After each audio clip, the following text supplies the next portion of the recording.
হোগলা পাতার হস্তশিল্প তৈরিতে ব্যস্ত সময় কাটাচ্ছেন মানিকগঞ্জ সদর উপজেলার ভাটবাউর গ্রামের মানুষ।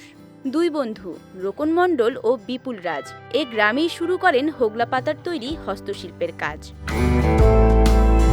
বাংলায় হোগলা পাতা বা ধারি পাতা নামে পরিচিত হলেও ইংরেজিতে এটিকে ক্যাটটেইল বা বিড়ালের লেজ বলা হয়।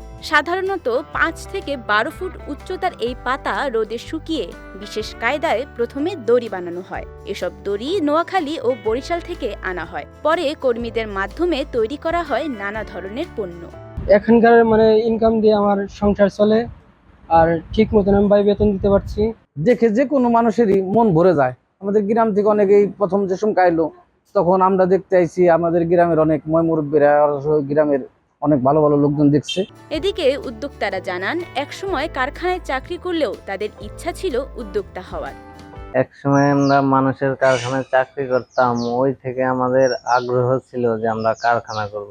ফুলের টব আছে, ঝুরি বাস্কেট আছে, ম্যাট আছে, লন্ড্রি বাস্কেট আছে এবং কিচেন জাতীয় প্রোডাক্টগুলি অনেক নানান প্রোডাক্ট আছে। ভাইয়ারদের মাধ্যমে ইউরোপের বিভিন্ন দেশে এই মালগুলি আমরা শিপমেন্ট করে থাকি।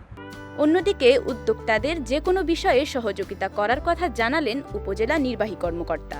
হোগলা পাতা দিয়ে যে বিভিন্ন সামগ্রী তৈরি করা হচ্ছে এবং এগুলো বিদেশে রপ্তানি করা হচ্ছে, এই বিষয়টি আমি জানতে পেরে আসলে সত্যি অনেক ভালো লাগছে যে আসলে একজন ব্যক্তি ধরনের উদ্যোগ নিয়েছে, তার ফলে একদিকে যেমন কর্মসংস্থানের সুযোগ সৃষ্টি হয়েছে, আমাদের বৈদেশিক মুদ্রা আয় হচ্ছে এবং তার সাথে সাথে এটা একটা পরিবেশ বান্ধব জিনিস। যদি কোনো বিষয়ে তাদের উপজেলা প্রশাসনের সহযোগিতা প্রয়োজন বলে মনে করে আমার কাছে আসলে অবশ্যই আমরা তার পাশে থাকার চেষ্টা করি।